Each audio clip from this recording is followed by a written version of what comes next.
Good morning जी, good morning. तो सबसे पहले हम बात करते हैं भूगोल विषय की, और भूगोल विषय में सबसे पहले बात होती है कि सिलेबस हमें कहाँ से पता चलेगा और कहाँ से हमें पता चलेगा कि हमें क्या पढ़ना है क्या नहीं पढ़ना है, उसके बारे में जानकारी कहाँ से मिलेगी। तो इन सब के बारे में हम यहाँ पे देखने वाले हैं।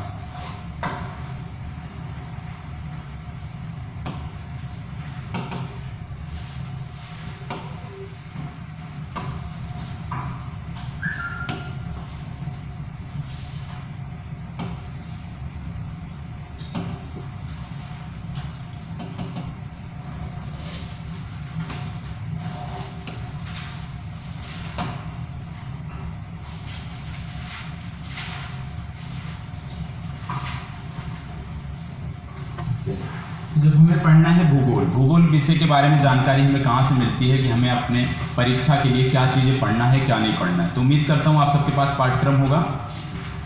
पाठ्यक्रम है तो एक बार ओपन कर लीजिए।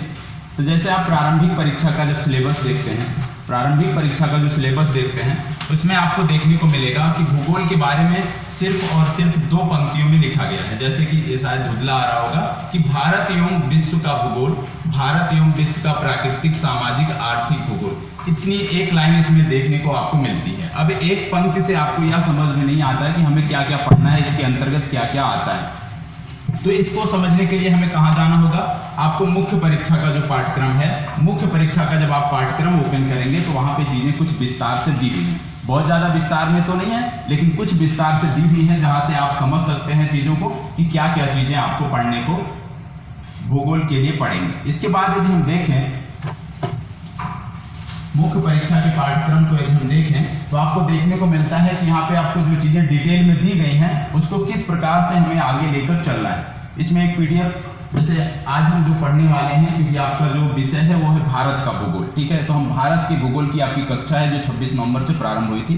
तो भारत के भूगोल का जो सिलेबस है वो आपका डिस्कशन के रूप में किस प्रकार से हमें पढ़ना है, टॉपिक सब टॉपिक क्या क्या है वो आपको यहाँ पे देखने को मिलते हैं। तो सबसे पहले जैसे आपको भारत के भूगोल में क्या पढ़ना है, सबसे पहले भारत का सामान्य परिचय। सामान्य परिचय में सबसे पहले अवस्थिति, पड़ोसी देशों के साथ अंतरराष्ट्रीय संबंध, शाब्दिक त्रुटियां होगी, इग्नोर करिएगा, टाइपिंग मिस्टेक है, ठीक है। भारत भूमि का उद्भव, भारत के राजनीतिक अवयव। इसके बाद आपको देखने को मिलेगा भारत के विशिष्ट भौतिक अवयव, जिसमें भारत की झीलें, भारत के द्वीप। अब जो भारत की झीलें हैं ये सिर्फ प्रारंभिक परीक्षा के लिए महत्वपूर्ण है, लेकिन जो द्वीप हैं वो प्रारंभिक परीक्षा के साथ साथ मुख्य परीक्षा के लिए भी महत्वपूर्ण है, इसलिए यहाँ पे PT+ मेन से लिखा हुआ है। इसी तरह से इसमें आगे आपको देखने को मिलेगा भारत के विशिष्ट भौतिक अवयव, पर्वत श्रेणियां एवं दर्रे, पठार, समुद्र तट। इसके बाद फिर आपको देखने को मिलेगा हिमालय क्षेत्र के बारे में आपको पढ़ना है।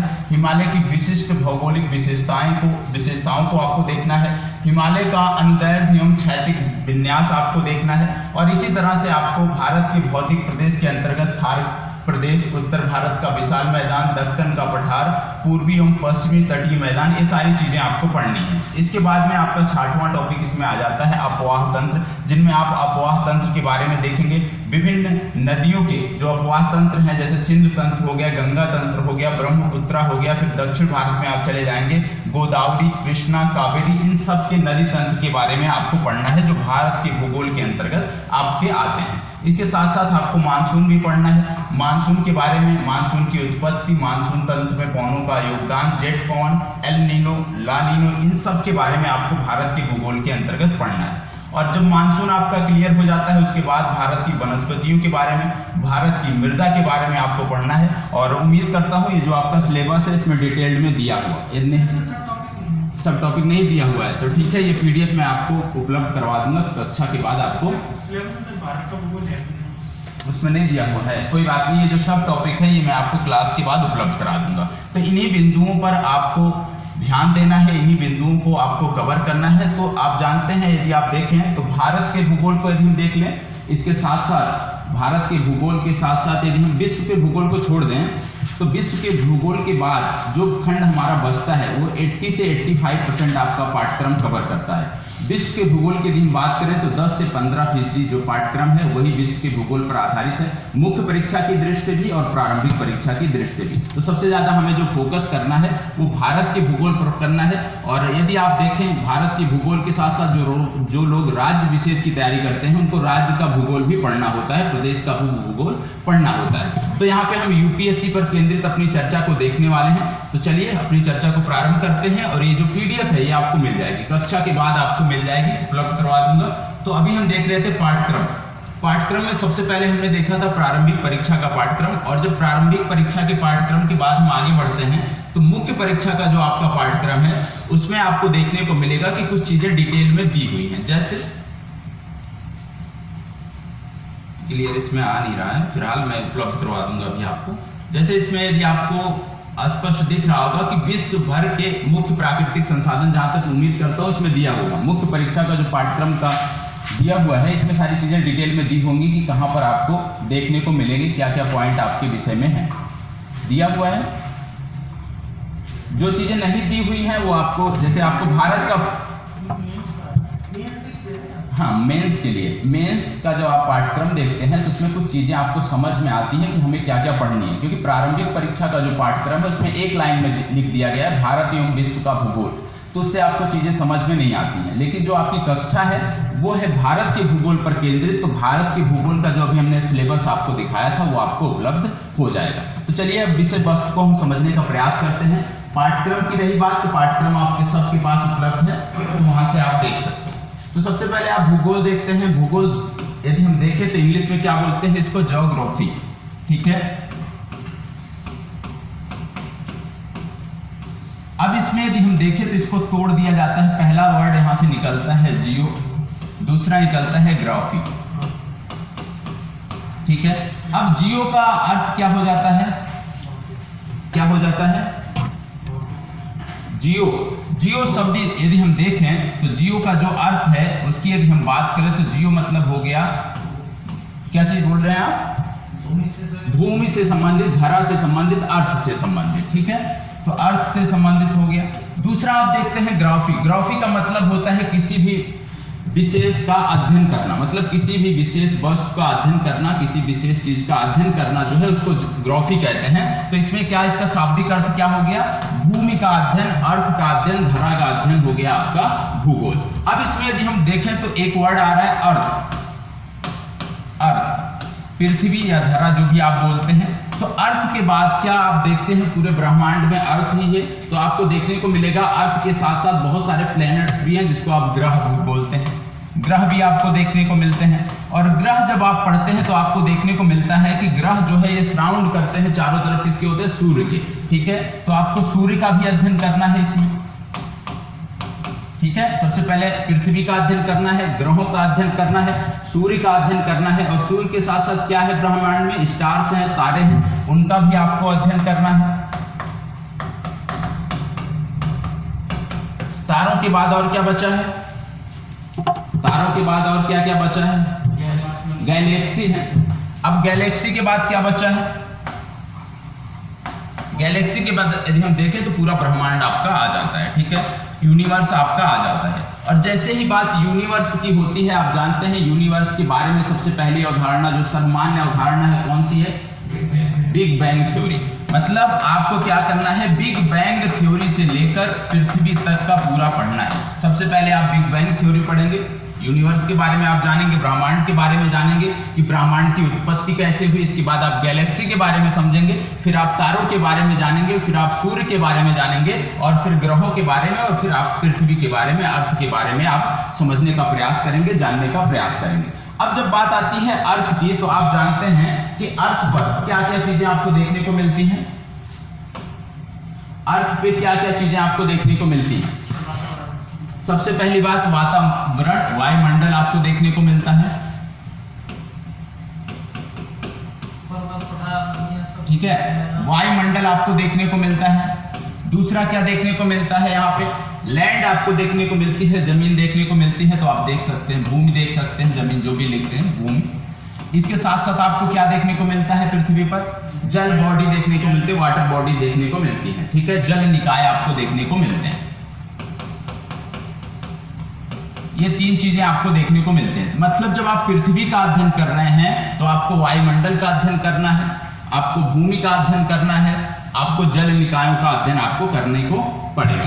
अब जैसे यदि हम बात करें कि वायुमंडल कैसे महत्वपूर्ण है, जैसे आप सब देख रहे होंगे कि इस समय शीतकालीन मौसम चल रहा है, तो बहुत सारे लोग स्वेटर जैकेट पहनकर आए हुए हैं। तो ये कैसे है कि एटमॉस्फेयर है हमारा इस समय का, कि हमें इसको पहनना है अपने आप को सुरक्षित रखने के लिए, ठंड से बचाने के लिए। लेकिन यदि यही चीजें आप ऑस्ट्रेलिया में वर्तमान समय पे होते तो क्या पहनना पड़ता? नहीं पहनना पड़ता, क्योंकि वहां पे गर्मियों का मौसम है। ठीक है, इसी तरह से यदि आप अफ्रीका में होते तो शायद ना पहनना पहुंचा, क्योंकि वहां पे जानते हैं कि जो वर्ष भर का जो मौसम होता है वो सामान्य सा रहता है। अब इसमें कुछ चीजें आपको समझनी है। वायुमंडल आपने समझ लिया। अब लैंड के अंतर्गत क्या क्या आता है, जमीन के अंतर्गत क्या क्या चीजें आपको देखने को मिलती हैं भूमि पर क्या क्या चीजें देखने को मिलती है। कहीं पर आपको पर्वत देखने को मिलेंगे, कहीं पे आपको पठार देखने को मिलेंगे, कहीं पर आपको मरुस्थल देखने को मिलेंगे। ठीक है, तो इस तरह की चीजें आपको देखने को मिलती हैं। तो क्या क्या चीजें आ गई?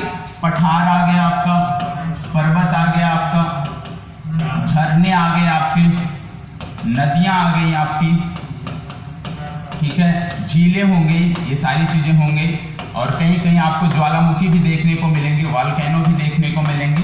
ठीक है, तो ये सारी चीजें, मरुस्थल आपको देखने को मिलेगा। मतलब कि जब भूगोल का आप अध्ययन करते हैं तो ये सारी चीजें आपको पढ़नी है। पर्वत, पठार, नदियां, झरने, झीलें, ज्वालामुखी, इन सब की उत्पत्ति कैसे हुई और किस प्रकार का इनका रोल है, इस सब के बारे में आपको जानकारी भूगोल विषय आपको उपलब्ध कराता है, भूगोल विषय में आपको पढ़ने को मिलता है। और एक चीज और आपको जानना है कि ये तीनों चीजें जहां पर होती हैं, वायुमंडल जहां पे है, भूमि है, जल निकाय है, वहीं पर आपको क्या देखने को मिलता है? जीवन देखने को मिलता है, जीव देखने को मिलता है। मतलब ये तीनों चीजें जो है किसको सपोर्ट करती हैं?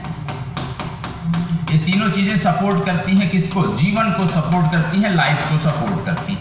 ठीक है, ये तीनों चीजें जहां पर आपको देखने को मिलेंगी वहीं पर आपको लाइफ देखने को मिलेंगी। और जैसे ही बात लाइफ की आती है, आपको तुरंत समझना होगा कि सबसे पहले पृथ्वी पर किस चीज का प्रादुर्भाव हुआ था? सबसे पहले पृथ्वी पर आप जानते हैं वनस्पति और जीव।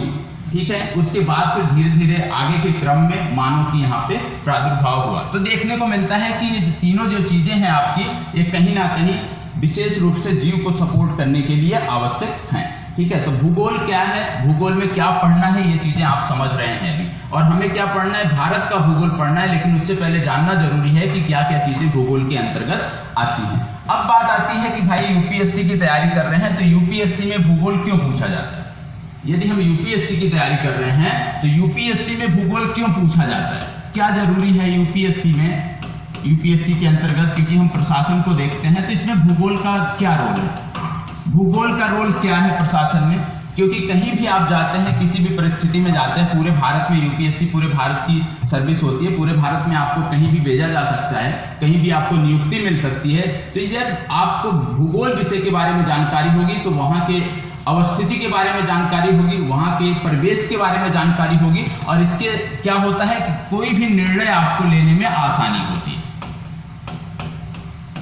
क्योंकि कहीं ना कहीं जब भी आपको कोई निर्णय लेना होता है तो वहां की वास्तविक स्थिति के बारे में जानना आवश्यक होता है। तो यूपीएससी इसीलिए आपसे भूगोल के बारे में पूछता है कि कम से कम आपको प्रत्येक विषय के बारे में जानकारी रखें, तो प्रत्येक राज्य के बारे में जानकारी रहे कि वहाँ की अवस्थिति क्या है, किस प्रकार की वहाँ पे चुनौतियां हैं और किस प्रकार से उनका समाधान हो सकता है। उदाहरण के रूप में मान लीजिए आप दक्षिण भारत के किसी राज्य में हैं, जहाँ पे लगातार आपके देखते हैं चक्रवात आते रहते हैं, और यदि आपने चक्रवात के बारे में जानकारी आपको नहीं है, चक्रवात आपने नहीं पढ़ा है, तो उसके उपाय आप कैसे कर सकते हैं? मान लीजिए आप तमिलनाडु में जिलाधिकारी हैं, तमिलनाडु के किसी जिले में जिलाधिकारी हैं और वहां पे चक्रवात की संभावनाएं व्यक्त की जा रही है। अब आपको चक्रवात के बारे में जानकारी नहीं है तो किस प्रकार से आप निर्णय ले सकते हैं? तो इसलिए भूगोल जो विषय है बहुत ही महत्वपूर्ण है सिविल सेवा के लिए, और इसी के कारण इसको यहाँ पे रखा गया है। अब इसमें सबसे पहले आपको पता होना चाहिए, बहुत सारे लोग घबराते भी हैं, जो विशेषकर जो लोग आर्ट बैकग्राउंड से, कला बैकग्राउंड से होते हैं, उनको थोड़ी सी समझने में दिक्कत होती है। दिक्कत क्यों होती है? क्योंकि इनकी कुछ शब्दावलियां हैं, भूगोल विषय की कुछ शब्दावलियां हैं जो हमें समझ में नहीं आती हैं। लेकिन जो लोग साइंस बैकग्राउंड के होते हैं, क्योंकि भूगोल एक प्रकार का साइंस ही है,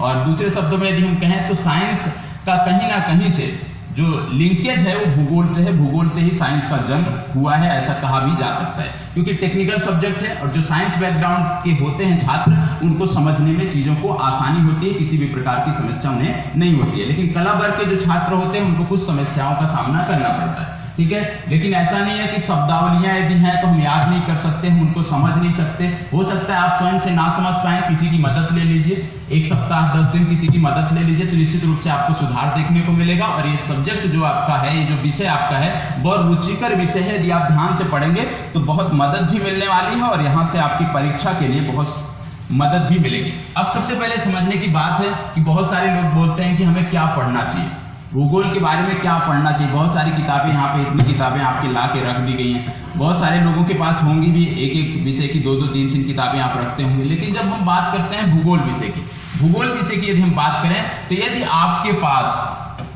कक्षा 11 और कक्षा 12 की एनसीईआरटी है न्यू, यदि आपके पास कक्षा 11 और कक्षा 12 की एनसीईआरटी है तो विश्वास मानिए आपको कुछ भी अलग से पढ़ने की जरूरत नहीं है। इतने से ही आपका पाठ्यक्रम कवर हो सकता है, चाहे प्रारंभिक परीक्षा की दृष्टि से हो, चाहे मुख्य परीक्षा की दृष्टि से हो। जैसे आप कोई भी बुक, चाहे महेश कुमार बर्नवाल या जैसे माजिद हुसैन की बुक यहाँ पे रखी गई है, इनके बारे में यदि आप देखेंगे तो कहीं ना कहीं जो किताबें मार्केट में उपलब्ध हैं वो कहीं ना कहीं सिर्फ और सिर्फ जीएस पेपर के लिए नहीं है। उनका इतनी विस्तृत वो लिख देते हैं कि वो विशेषकर जो वैकल्पिक विषय होता है भूगोल, उसके लिए महत्वपूर्ण हो जाते हैं। इसमें बहुत सारी अतिरिक्त चीजें हैं जो सिर्फ और सिर्फ जीएस के लिए जरूरी नहीं है। जो छात्र जीएस के लिए भूगोल की बुक लेते हैं उनके लिए जरूरी नहीं, उससे ज्यादा चीजें दी हुई हैं। और आपको सिलेक्शन लेना है तो ज्यादा चीजों की जरूरत नहीं है, कम चीजों को पढ़िए लेकिन विस्तृत पढ़िए, अच्छे से पढ़िए और विधिवत पढ़िए। तो कक्षा 11 और 12 की एनसीईआरटी यदि आपके पास है, न्यू वाली एनसीईआरटी है, तो उसी को बार बार पढ़िए, 1 बार 2 बार 3 बार 4 बार पढ़िए। इसके बाद आपको कुछ लेने की जरूरत नहीं है। इसके अतिरिक्त 1-2 बुक और आती है, ठीक है, तो उसके बारे में बता दिया जाएगा। लेकिन सबसे पहले आप 11 और 12 की एनसीईआरटी आपके पास न्यू वाली होनी चाहिए, पुरानी नहीं न्यू वाली होनी चाहिए, ठीक है। इसके साथ साथ यदि हम देखें तो प्रत्येक कक्षा में आपके पास एटलस होना चाहिए। एटलस क्यों जरूरी है? क्योंकि जरूरी नहीं कि भूगोल विषय से संबंधित ही प्रश्न पूछा जाए, आईआर में भी भूगोल का महत्वपूर्ण योगदान है यदि आप माने, ठीक है। आईआर जो पढ़ाते होंगे सर वो आपको बताएंगे। तो कहीं ना कहीं भूगोल जो है वो जुड़ाव रखता है, अंतरराष्ट्रीय संबंधों में भी जुड़ाव रखता है, महत्वपूर्ण योगदान रखता है। अब मैप क्यों जरूरी है प्रत्येक कक्षा में? समाचार पत्र में मान लीजिए आप कुछ पढ़ रहे हैं, सब मैच देखते होंगे, क्रिकेट मैच सब देखते होंगे। इस समय कहाँ पे हो रहा है टूर्नामेंट? ऑस्ट्रेलिया में हो रहा है। और यदि आपके पास मैप है तो यदि आप ऑस्ट्रेलिया को देखेंगे, ऑस्ट्रेलिया के जो प्रांत हैं उनको देखेंगे, तो प्रत्येक प्रांत में एक प्रमुख स्टेडियम है। चाहे आप पर्थ देख लीजिए, पश्चिमी ऑस्ट्रेलिया में आपको पर्थ देखने को मिलेगा, एडिलेड, ब्रिस्बेन, सिडनी, ये सारे के सारे जो शहर हैं, जो प्रमुख शहर हैं, ये प्रमुख प्रांतों की राजधानियां हैं ऑस्ट्रेलिया के। और इनमें प्रमुख क्रिकेट स्टेडियम आपको देखने को मिलते हैं। जो इस समय सीरीज चल रही है, यदि आप ध्यान से देखते होंगे, समाचार पत्रों में पढ़ते होंगे, तो बहुत सारी जानकारी आपको मिलेगी। अब आपको क्या करना चाहिए? यदि आप मैप है ऑस्ट्रेलिया का आपके पास, तुरंत जाकर आपको अंडरलाइन कर लेना चाहिए कि भाई यदि कोई मैच सिडनी में हो रहा है तो सिडनी किस प्रांत की राजधानी है, वो प्रांत कहाँ पे पड़ता है ऑस्ट्रेलिया में, वो चीजें आप कवर कर सकते हैं।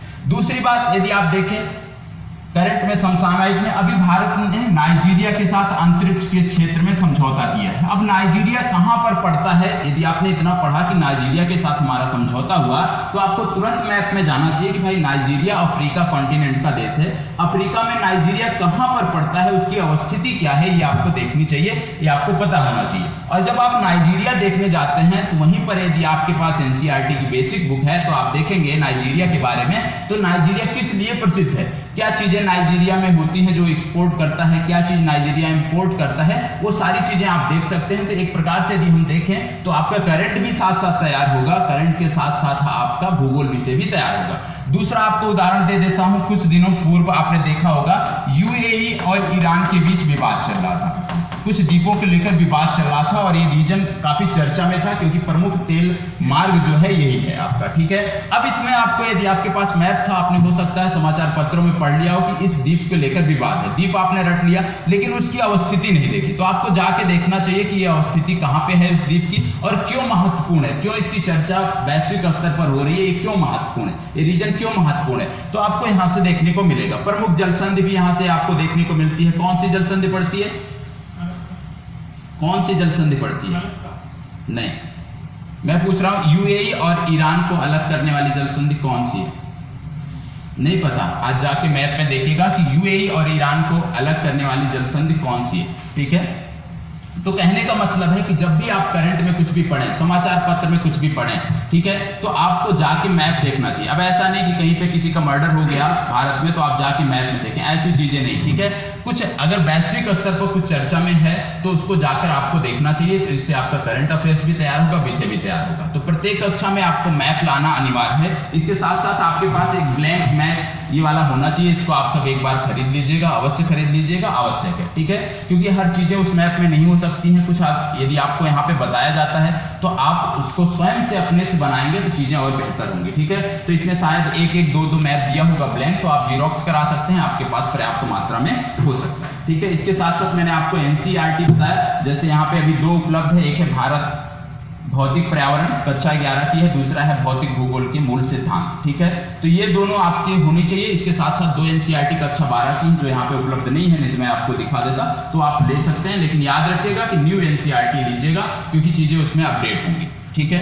अब बात करते हैं कि इसके अतिरिक्त हमें क्या क्या पढ़ना है। जैसे हमने मान लीजिए एनसीईआरटी पढ़ लिया, ठीक है, और कक्षा में हमने पढ़ लिया, इसके अतिरिक्त हमें क्या पढ़ना है। बुक के लिए मैंने बता दिया कंपलसरी नहीं है, यदि आप इच्छुक हैं लेना चाहते हैं तो ले सकते हैं, जरूरी नहीं कि यही 2 बुक, कोई भी जो बुक आपको मार्केट में अच्छी लगती हो, जिसकी भाषा आपको समझ में आती हो, वो बुक खरीद सकते हैं, ठीक है। जरूरी नहीं है कि आप महेश कुमार बर्नवाल ही पढ़िए, सारे लोग यही पढ़ रहे हैं, माजिद हुसैन पढ़िए, या जरूरी नहीं है, आवश्यक नहीं है, ठीक है। इसके अतिरिक्त यदि आप बुक नहीं लेना चाहते हैं तो कोई भी प्रतिष्ठित कोचिंग संस्थान जिस पर आप भरोसा करते हैं उनके नोट्स मार्केट में बिकते हैं, वो नोट्स आप ले सकते हैं। तो जरूरी नहीं है बुक, सोर्स बहुत सारे हैं, अब इनमें से सिर्फ और सिर्फ एक का चुनाव करना है, या तो आप बुक ले लीजिए या तो आप किसी का नोट्स ले लीजिए और उसी को बार बार रिविजन करिए, वही चीजें आपको बेहतर होंगी, वही आपको बेहतर परिणाम दिलाएंगे, ठीक है। तो ज्यादा किताबों के चक्कर में नहीं पढ़ना है, ठीक है। बहुत सारी किताबों की लिस्ट आपको बताई गई होगी, तो मेरे विषय में भारत के भूगोल में ज्यादा किताबों के चक्कर में नहीं पढ़ना है। एक एटलस होना चाहिए आपके पास, एक ब्लैंक मैप होना चाहिए आपके पास, एनसीईआरटी की बुक होनी चाहिए आपके पास, और एक कोई भी एक बुक यदि आप पढ़ना चाहते हैं, जरूरी नहीं, मैं तो कहता हूँ एनसीईआरटी से काम चल जाएगा। यदि आप अतिरिक्त पढ़ना चाहते हैं तो कोई भी एक बुक आप रख सकते हैं, या किसी कोचिंग संस्थान का नोट्स आप रख सकते हैं। अब बात कर लेते हैं कि भूगोल विषय महत्वपूर्ण क्यों है, भूगोल विषय महत्वपूर्ण क्यों है, कितने नंबर के प्रश्न अभी तक आए हैं। तो जैसे हम प्रारंभिक परीक्षा की बात करें, प्रारंभिक परीक्षा की बात करें तो मिनिमम इसमें अभी तक 5 प्रश्न, मैक्सिमम यदि हम देखें तो 15 प्रश्न तक आ चुके हैं, ठीक है। मिनिमम 5, मैक्सिमम 15, कितने में से 100 में से आ चुके हैं।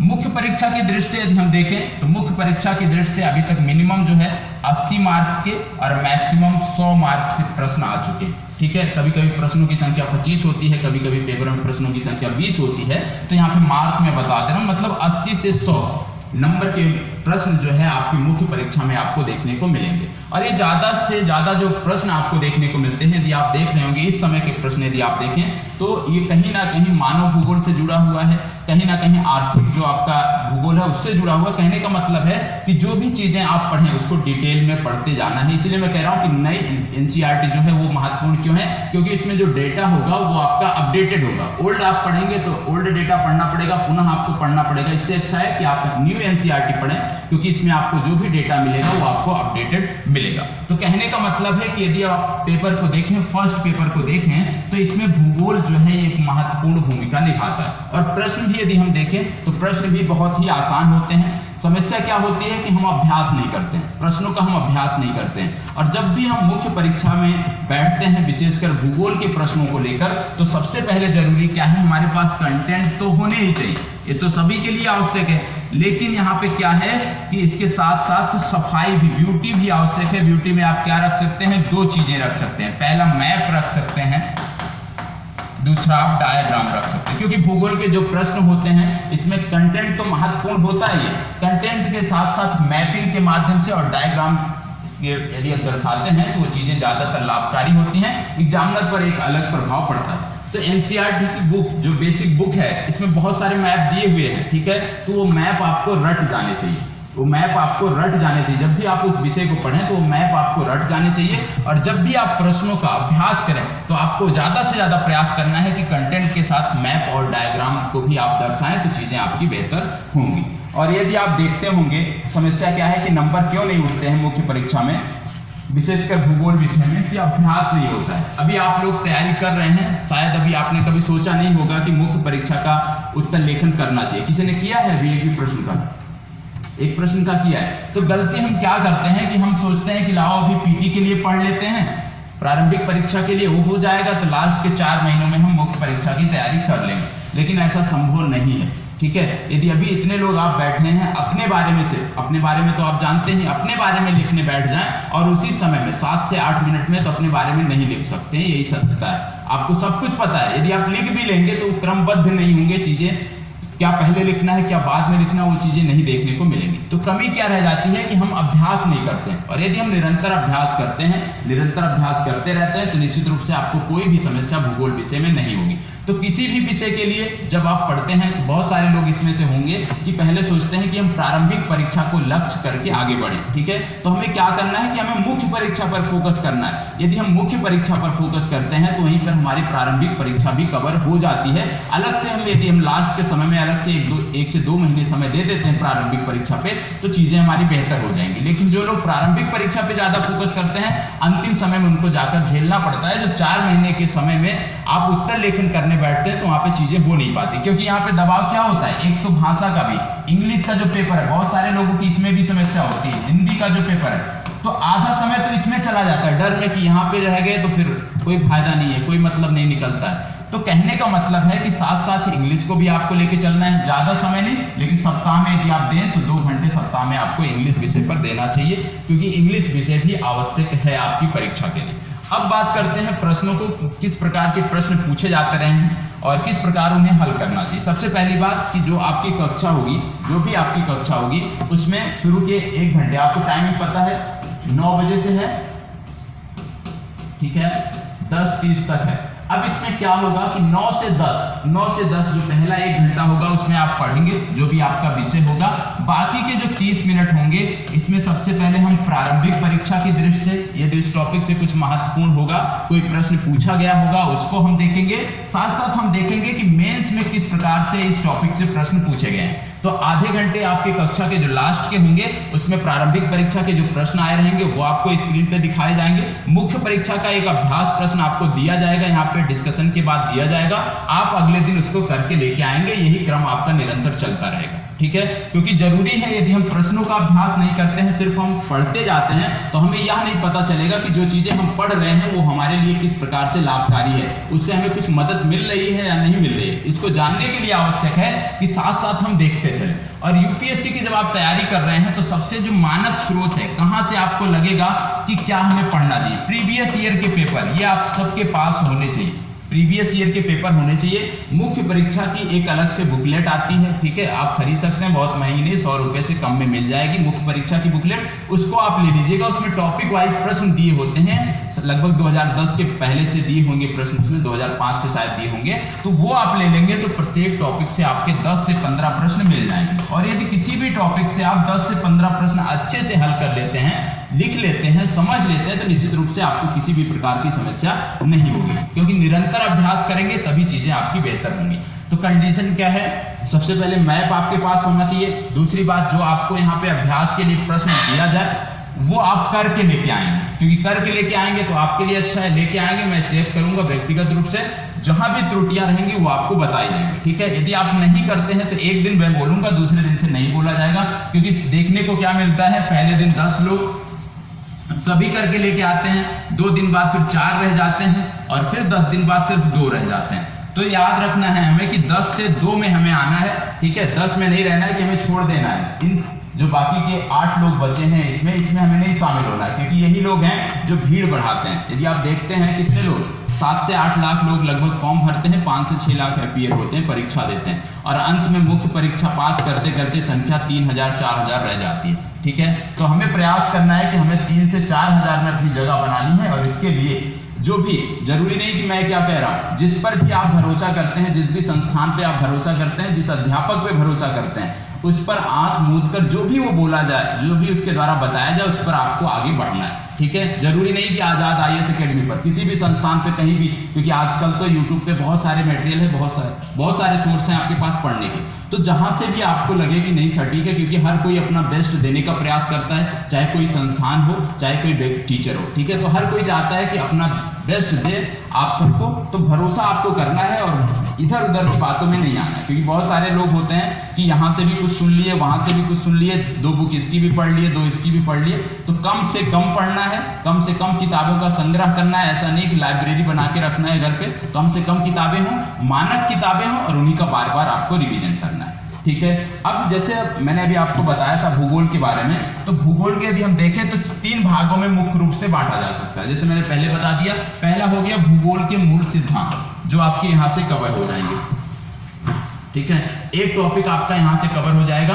अब देखो, तो कुछ लोग बोलेंगे कि 6 से 12 तक की NCERT, ठीक है, 6 से 12 तक की NCERT पढ़नी चाहिए, लेकिन किसको पढ़नी चाहिए? जिसको 11 वाली NCERT समझ में ना आए, क्योंकि 6 से 12 तक का निचोड़ जो है 11 और 12 में दे दिया गया है। ठीक है, सारी चीजें आपको 6 से 12 वाली चीजें जो है 6 से 10 तक की जो चीजें हैं ये आपको देखने को मिल जाएंगी 11 और 12 वाली NCERT में। तो यदि आपको इसकी भाषा समझ में नहीं आती है, तब आप नीचे जाइए, 6 से 7, 8, 9 देखिए, 10 देखिए। ठीक है, यदि आपको इसकी भाषा समझ में आ जाती है तो आपको 6 से 8 तक की, 9 तक की NCERT पढ़ने की जरूरत नहीं है। ठीक है, क्योंकि सारी चीजें वहीं देखने को मिलेंगी, लेकिन इसकी कुछ भाषा जो है, क्योंकि ये 11 की NCERT है और 6 की NCERT है, तो भाषा में थोड़ा बहुत अंतर रहता है। हाँ, रिवीजन के रूप में आप देख सकते हैं कि लगातार आपको पढ़ना है, तो उसके लिए आप देख सकते हैं। अब इसमें यदि हम देखें भूगोल के मूल सिद्धांत, भूगोल के मूल सिद्धांत को यदि हम देख लें, दूसरा इसमें भारत के भूगोल को जोड़ दें, तो ये आपका लगभग सिलेबस जो पाठ्यक्रम कवर करता है, लगभग 80 से 85% पाठ्यक्रम आपका कवर करता है। इसके बाद आपका क्या बचता है? विश्व का भूगोल, विश्व का भूगोल, जो ये 15 से 20% आपका पाठ्यक्रम लेकर चलता है। ठीक है, तो हमें कवर क्या करना है अभी? भारत का भूगोल, क्योंकि हम पढ़ रहे हैं, यही हमारा विषय है, ये हमें दिया गया है, तो भारत का भूगोल हम पढ़ेंगे। लेकिन कुछ चीजें हम भूगोल के मूल सिद्धांत से भी लेकर हम चलेंगे। जैसे भारत का भूगोल जब हम पढ़ते हैं, तो भारत का भूगोल पढ़ने से पहले हमें पता होना चाहिए ब्रह्मांड की उत्पत्ति के बारे में, क्योंकि हम भारत की अवस्थिति के बारे में पढ़ेंगे, हिमालय पर्वत के बारे में पढ़ेंगे, पठारों के बारे में पढ़ेंगे, तो हमें जरूरी है कि हमें पता हो ब्रह्मांड की उत्पत्ति के बारे में। ठीक है, ब्रह्मांड की उत्पत्ति के बारे में जब हमें पता हो गया, इसके साथ साथ जैसे आप देखेंगे जीव भूगोल, जीव भूगोल भी आपने सुना होगा, तो जीव भूगोल भी हमें पढ़ना है। क्यों? क्योंकि जब तक हम इसके बारे में जानकारी नहीं होगी जीव भूगोल के बारे में, तो हम मृदा के बारे में नहीं पढ़ सकते। तो इसके लिए हमें सबसे पहले पढ़ना पड़ेगा जीव भूगोल। ठीक है, इसके साथ साथ जब हम जल धाराओं के बारे में पढ़ेंगे, क्योंकि बिना जल धाराओं के हम मानसून को नहीं समझ सकते हैं, तो जब जल धाराओं के बारे में पढ़ेंगे तो उससे पहले हमें पढ़ना है समुद्र विज्ञान। ठीक है, तो कुछ टॉपिक इसके भी आपके यहाँ पे कवर हो जाएंगे। ठीक है, क्योंकि जब तक आपको वैश्विक स्तर पर जलधाराओं के बारे में नहीं पता है, जलधाराओं की उत्पत्ति कैसे होती है नहीं पता है, तो सीधा सीधा मानसून आपको पढ़ा दिया जाए तो शायद समझ में ना आए। ठीक है, तो जो आपकी कल की कक्षा होगी, कल की जो आपकी कक्षा होगी वो प्रारंभ होगी भारत के भूगोल से, और भारत के भूगोल को हम समझेंगे कि क्यों पढ़ना आवश्यक है, पढ़ना क्यों आवश्यक है, कैसे पढ़ना है, और किस प्रकार के प्रश्न यहां से पूछे गए हैं। ठीक है, तो आपकी जो कल की कक्षा होगी वो भारत के भूगोल से प्रारंभ होगी। और भारत के भूगोल में क्या क्या पढ़ना है? भारत का प्राकृतिक विभाजन, ठीक है, भारत का भौगोलिक विभाजन, मानसून, मानसून के अंतर्गत जलवायु क्षेत्र आपके आगे, इसके बाद मिट्टी पढ़ना है। मिट्टी जब हम पढ़ेंगे तो फसलों के बारे में देखेंगे कि किस रीजन में कौन सी फसलें होती हैं, किस मिट्टी में कौन सी फसल होती है। और जब फसलों के बारे में पढ़ते हैं तो वहीं पे हमें सब्जियों के बारे में देखना है, फलों के बारे में देखना है कि कौन सा राज्य है जहाँ जो फल उत्पादन में प्रथम स्थान पे है, या किस प्रकार के फल पाए जाते हैं, वो भी हमें वहाँ पे पढ़ना है। इसके बाद हम प्रवाह तंत्र के बारे में पढ़ेंगे। प्रवाह तंत्र के बारे में जब हम पढ़ेंगे या अपवाह तंत्र के बारे में पढ़ेंगे तो विशेषकर जो नदियां हैं उनके बारे में देखेंगे। खनिज संसाधनों के बारे में हम देखने वाले हैं। और इसके बाद परिवहन और जननांकी, 4 टॉपिक आपके और बचते हैं। परिवहन,